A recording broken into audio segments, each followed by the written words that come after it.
It's the Mac, it's the Mac, it's the Steez dripping Mac, it's the Steez dripping Mac, it's the Steez dripping Mac. Begging on Project Paddle, the money stacker. Now my pocket's sitting fatter. Bass beating down your block, boy. Bass beating down your block, boy. All I hang around is block boys. In my pocket, that's a knot, boy. Think you hot, but you not, boy. Bass beating down your block, boy. Bass beating down your block, boy. Bass beating down your block, stunting.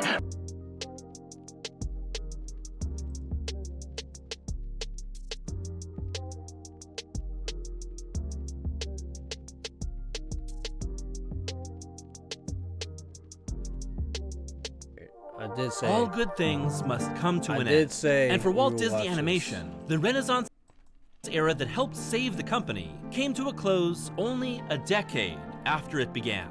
After years of animated feature films that failed to connect with audiences, everything changed for Disney during the 1990s. But why didn't it last? Last year, in my video on the rivalry between Don Bluth and Disney Animation, I discussed how Bluth and his production company briefly beat Disney at their own game, finding success in the 80s as Disney struggled.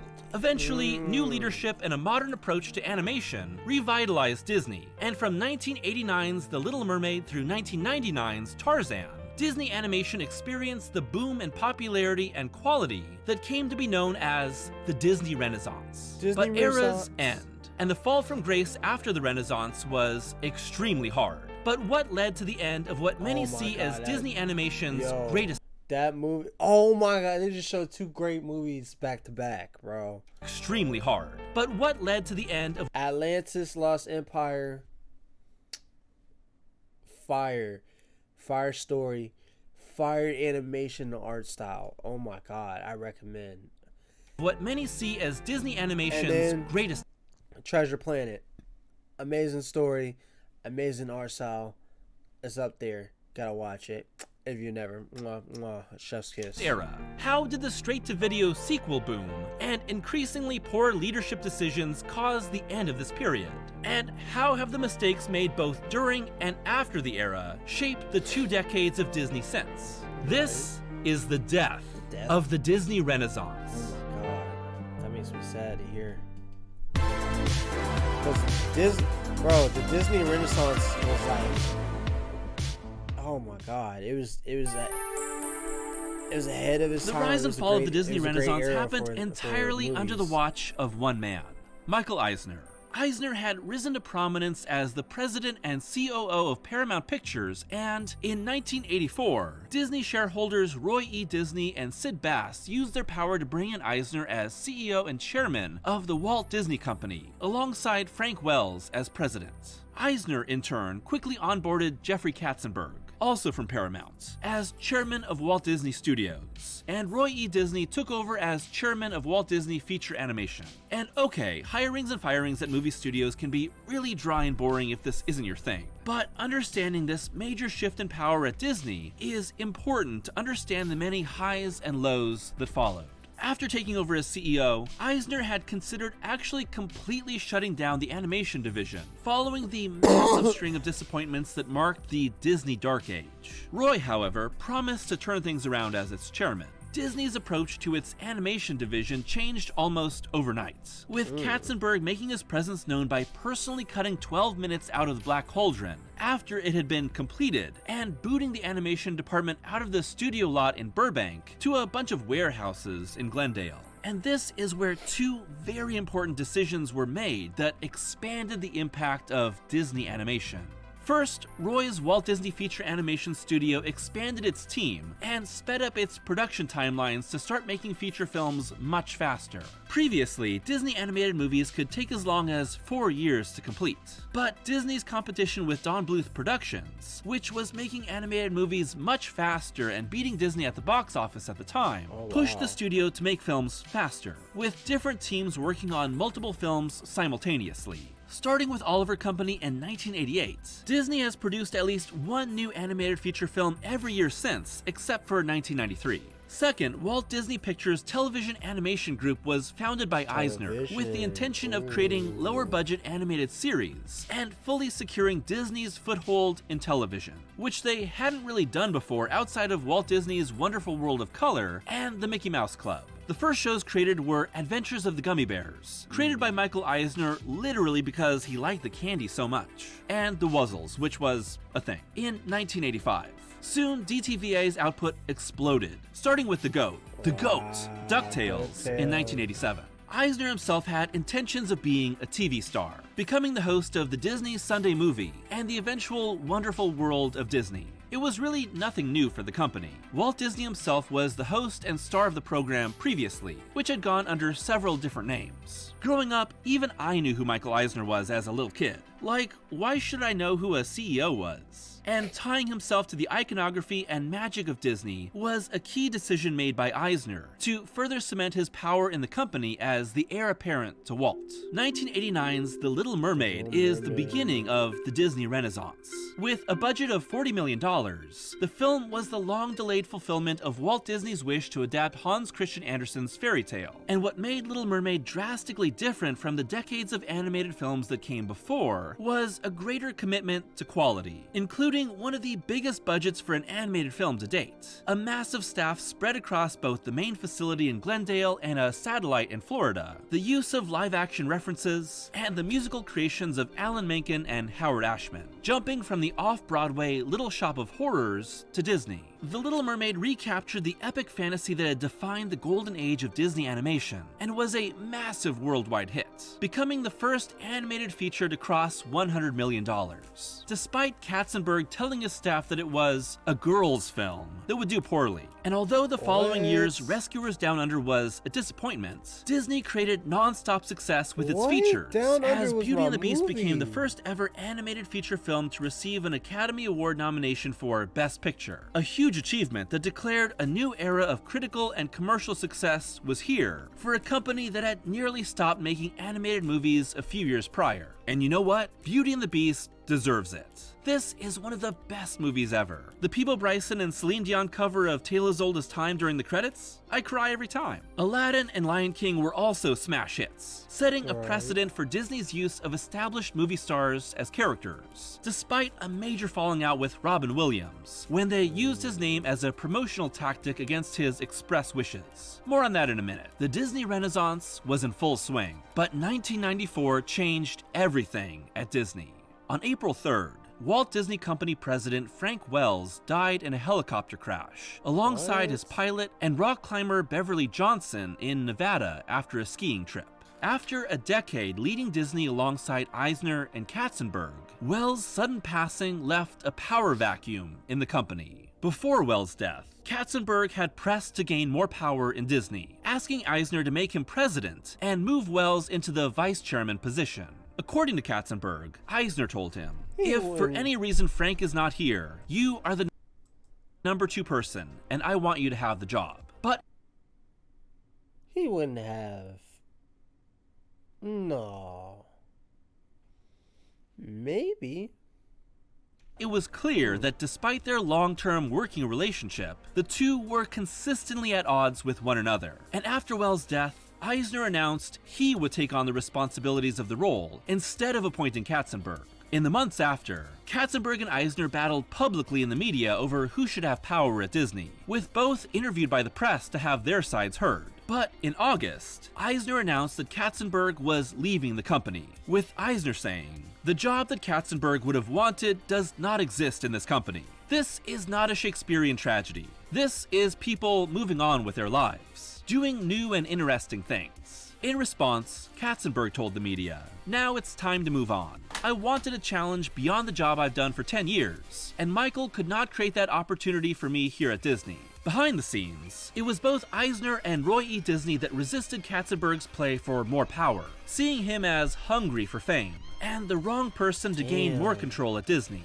And Katzenberg was not a popular figure in general at the studio. His push for more films drove the Renaissance forward, but he also constantly battled creators, having a huge fight with directors John Musker and Ron Clements when he demanded part of your world be cut out of Little Mermaid. Katzenberg would go on to sue Disney for his termination, getting $250 million in a settlement. It didn't take long for the ousted chairman to find a new seat of power, forming DreamWorks Pictures with Steven Spielberg and... Wait a minute. Wait the fuck up. Wait. Hold on. Reverse. Back it up. Back it up. Back it up.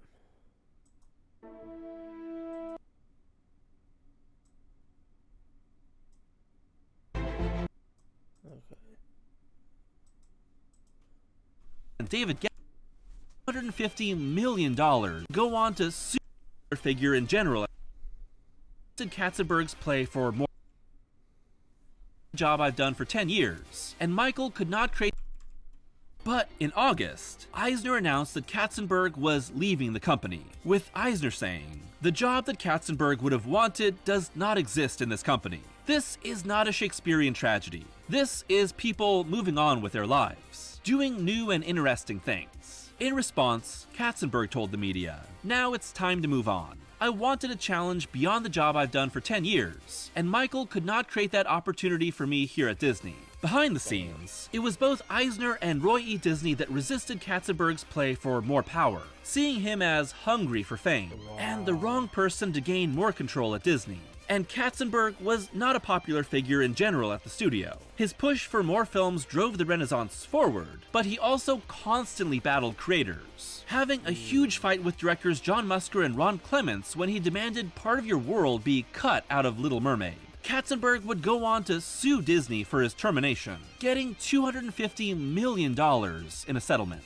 It didn't take long for the ousted chairman to find a new seat of power, forming DreamWorks Pictures with Steven Spielberg and David Geffen that October, and immediately forming plans to rival Disney. The story of DreamWorks is a whole tangled mess that would need its own video. So DreamWorks is basically a made as a rival against Disney? And this is where we leave Katzenberg to return to Eisner, who bought Capital Cities ABC Inc. for $19 billion in 1995.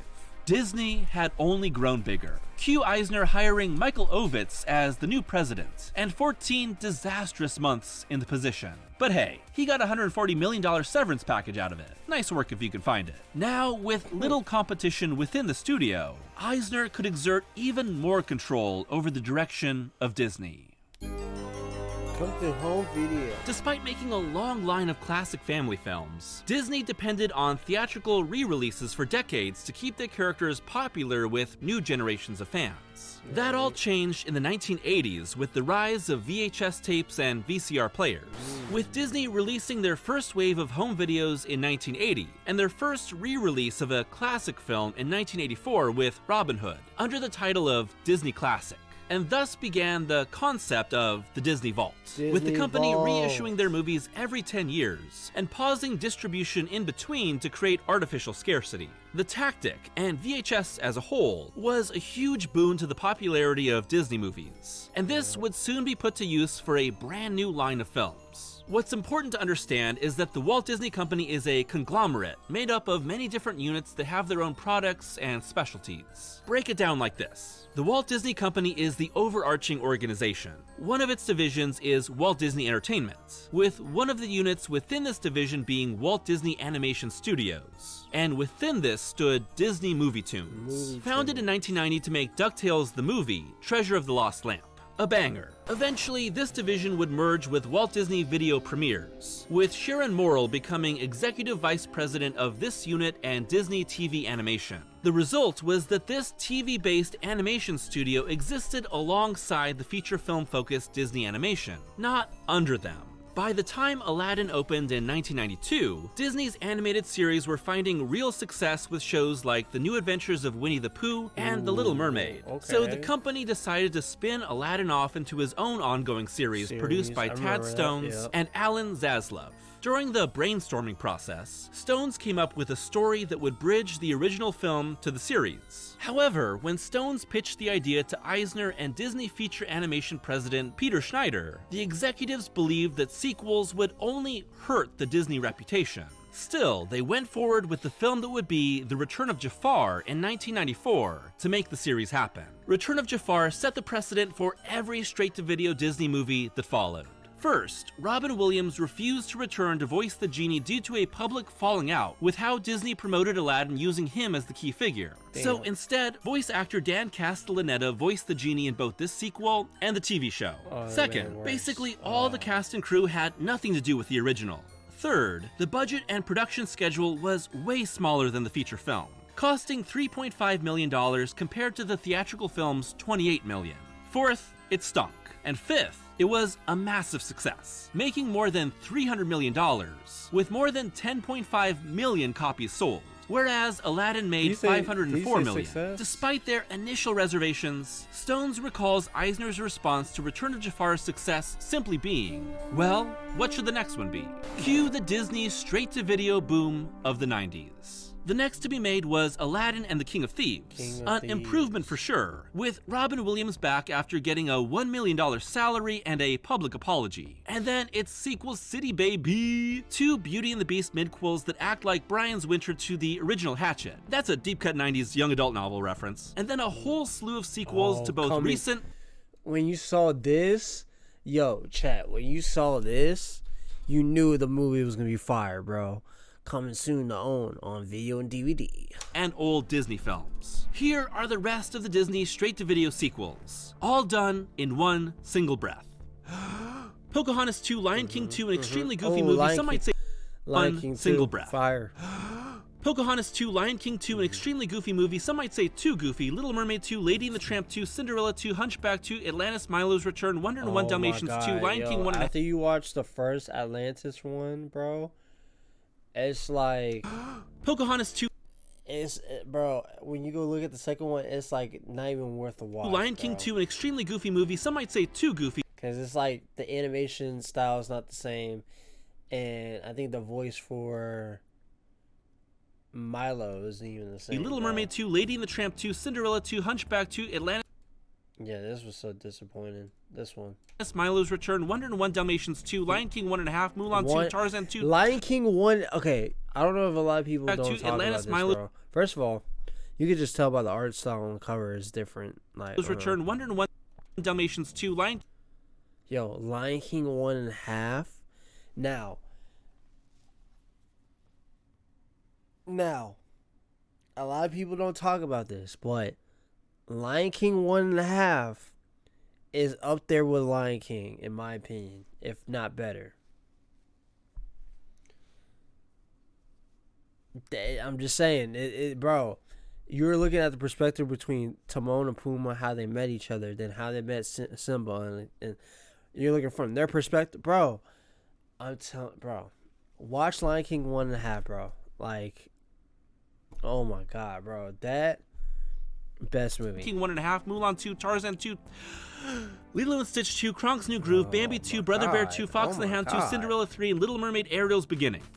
They did have a lot of... That's not including the films created as essentially pilots for TV shows, Yo, like Tarzan Disney. and Jane, and standalones made by movie tunes, Disney like Mickey's crazy. Once and Twice Upon a Christmas. Those and are yeah, fire. a lot of these are bad. But I just gotta say Once and Twice Upon a Christmas, fire. He Lives in You from Lion King 2, Simba's Pride is the best Lion King song. It's so good they put it in the Broadway adaptation. Some of these were created to soft launch new animated series that could air on the Disney Channel or ABC. Some were just one and dones meant to grab some quick cash and keep the properties alive for new generations of fans, leading to theme park appearances and merchandise. The problem with these movies, despite them being, you know, completely disposable ass, is that so many of them walk back the plot developments and character arcs that happen in the originals. These classic Disney movies tell complete stories with morals and lessons in line with their fairy tale inspirations. Happily Ever After is a cliche, but it's an intrinsic part of the Disney formula. So how do you continue the story when your protagonists have already rode off into a perfect life?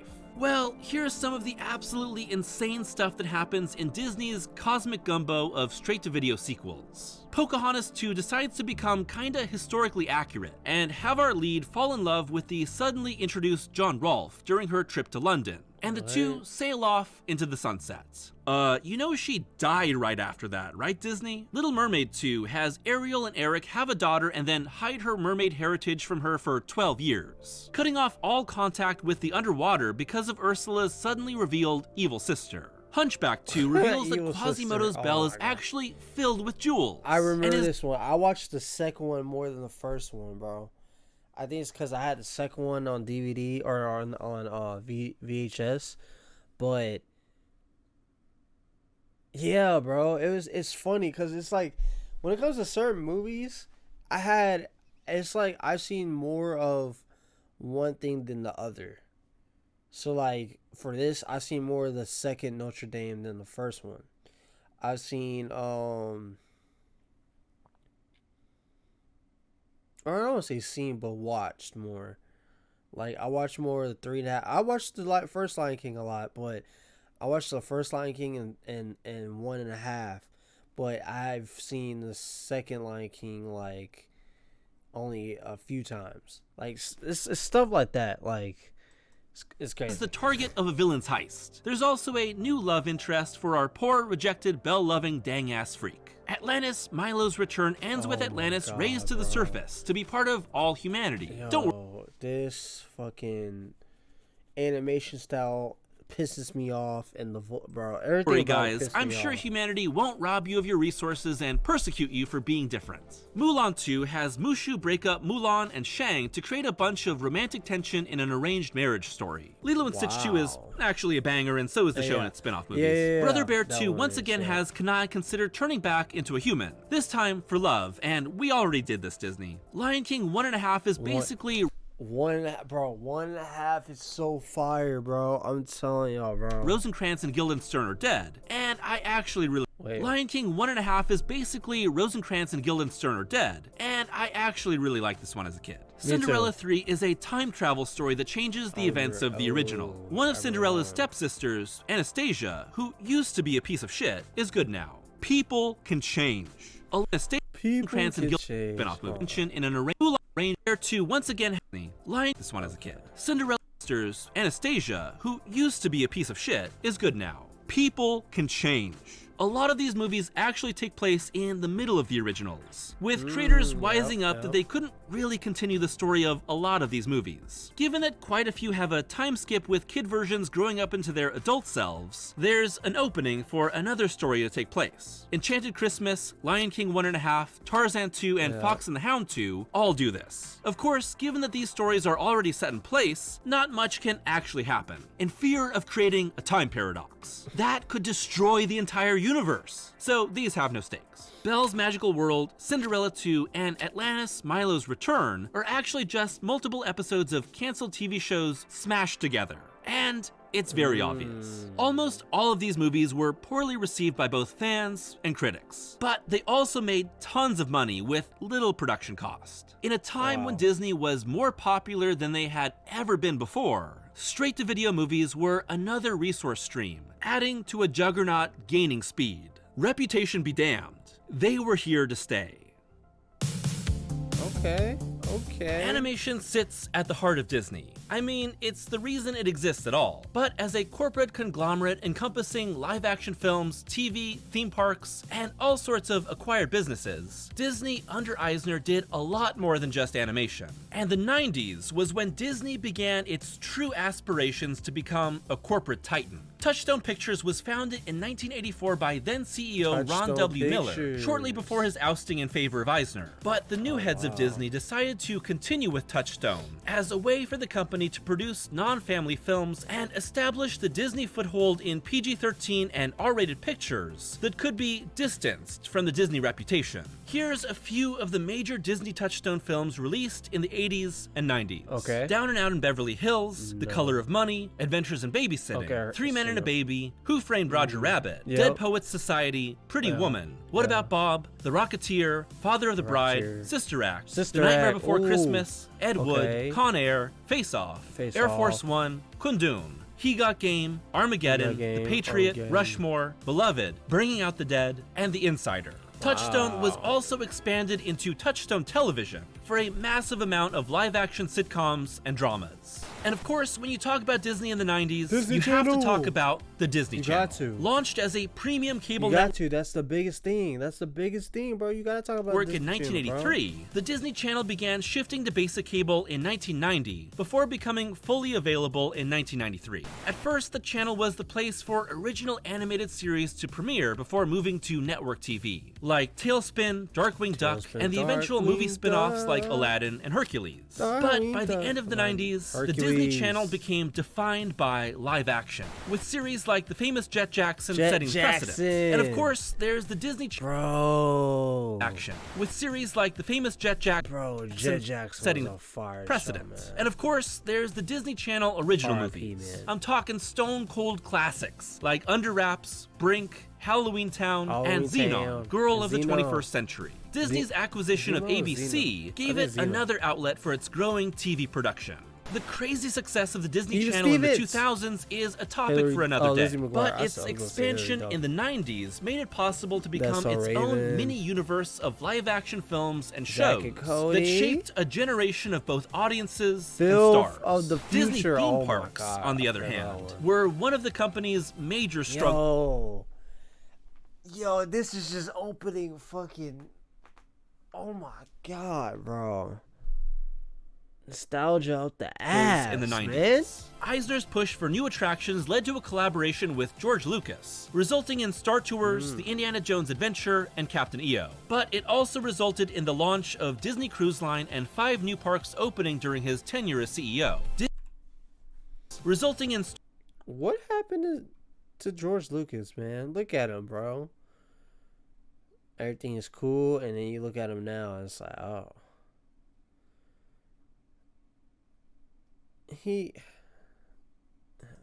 Let's go.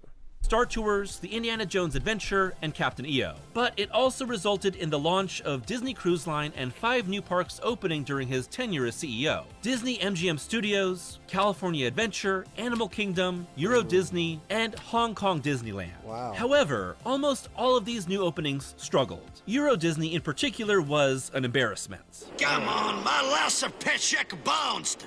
My children need wine! Leading to reactionary cost-cutting at other parks and increased prices. With things like the disastrous Tomorrowland revamp and the poor initial layout of California Adventure due to Eisner's dual approach of vast expansion and little budget. All of this was directly linked to Eisner with his regular appearances on The Wonderful World of Disney, touting the latest and greatest updates to Disney parks under his watch. But just as quickly as the 90s had brought new levels of success, the end of the decade would turn the tide against Disney once again.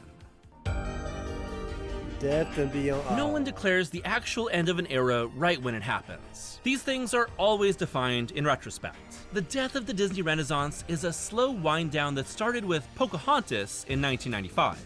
Pocahontas was the passion project of Katzenberg, who saw it as the heir to Beauty and the Beast and a serious, sweeping romance that he favored over Lion King, telling the company that Pocahontas would be a huge hit, and that silly Lion Hamlet movie would definitely not be. As a result, Disney Animation put their full weight behind Pocahontas with a bigger, more experienced team and a higher budget.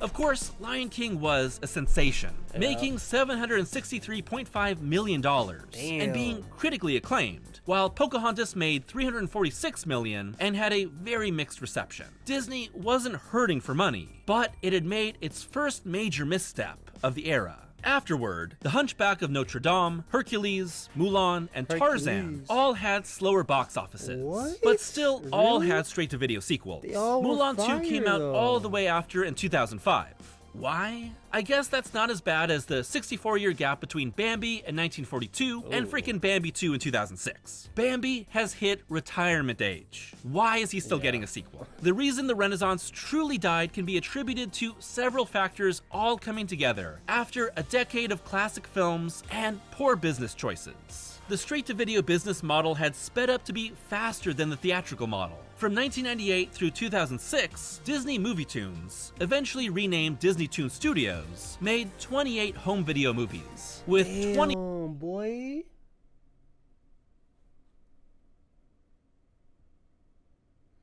Peter Pan Return to Neverland. I remember that one. Winnie the Pooh, Springtime with Real. Many of them being direct sequels or prequels to feature films. Now, the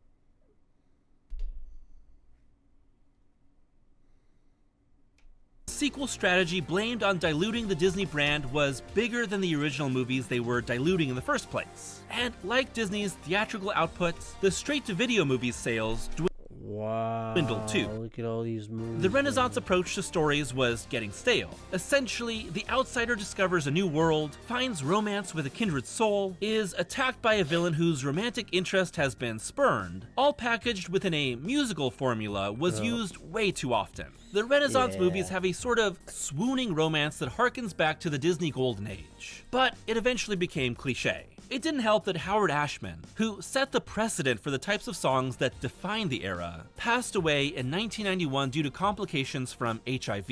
Yes, I love plenty of the songs in Lion King, Hercules, and Tarzan. You'll Be in My Heart? I cry every time. But they aren't Ashman. And finally, the hand-drawn animation that had been perfected through the use of the CAP system was beginning to fall behind the times, as other studios like Pixar innovated with digital animation.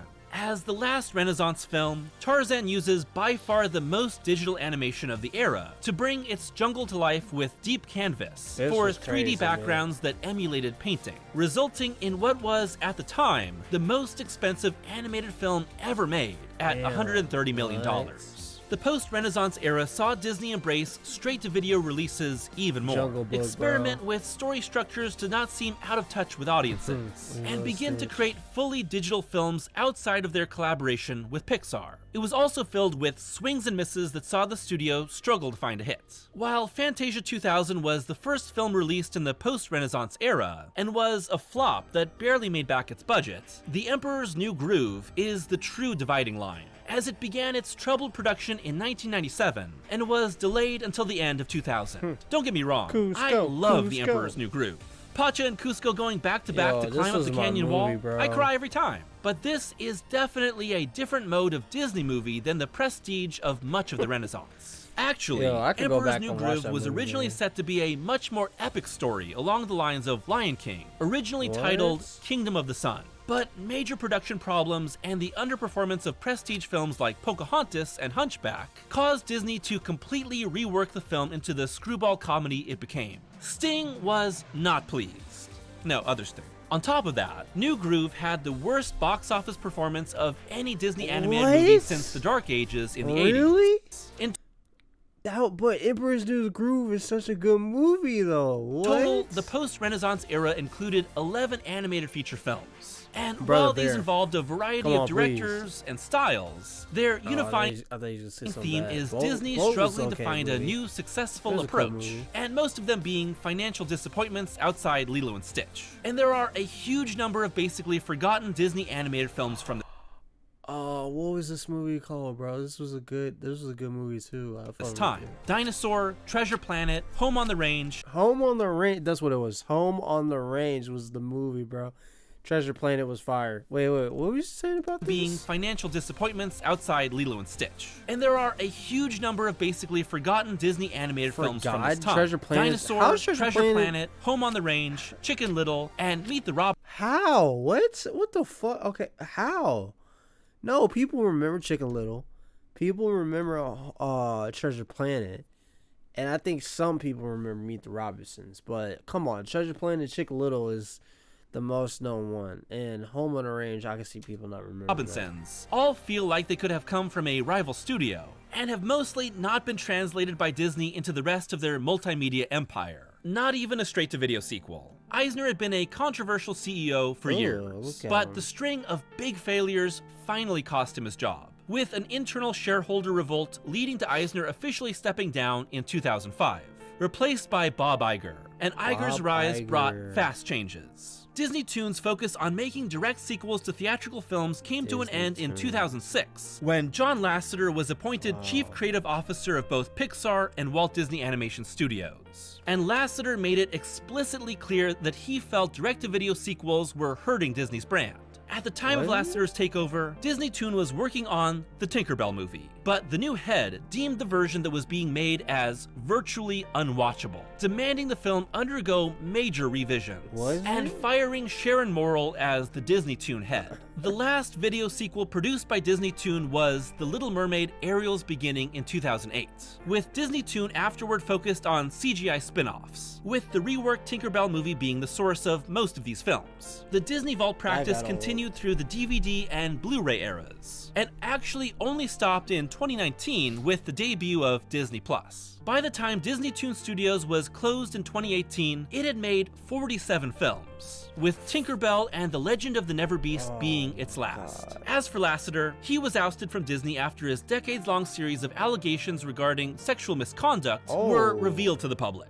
R.I.P. Bozo. You will never be Hayao Miyazaki. While it's easy to demonize the home video section of Disney Animation, you shouldn't forget the people who worked there, trying their best to make fun films for children that had limited budgets, short schedules, and were seen as the B or C team. Also, a Goofy movie is a jam.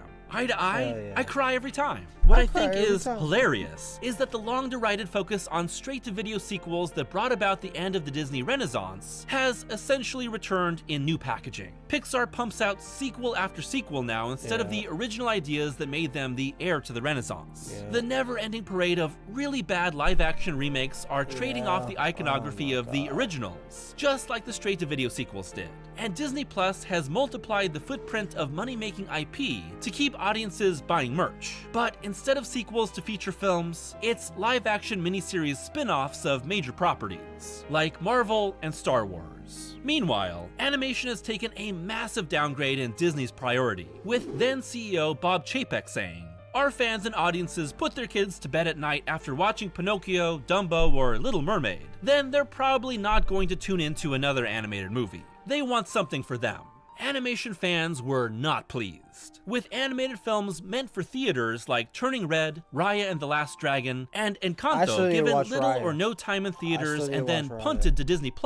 It's clear that something has fundamentally changed once again in Disney's views on animation. The revival era that reinvigorated Disney once the post-Renaissance doldrums were over is at an end. Call it the post-revival era. That's kind of boring. Call it the streaming era. That's a little on the nose. Call it the descent. Ooh, yeah, that sounds spooky. In any case, Disney seems to be in the midst of making the same mistakes that ended the Renaissance. The only difference is that they're too big to fail now. At the time of this video's publication, Disney is celebrating their 100th anniversary, and across that century, the company has served as everything from a pioneer to a failure to a corporate giant, with each era being as unpredictable as the last, and each shifting on seemingly simple but important decisions on how the company handles its most important properties, with animation always at the center, no matter what the company says. Will Disney continue on how the company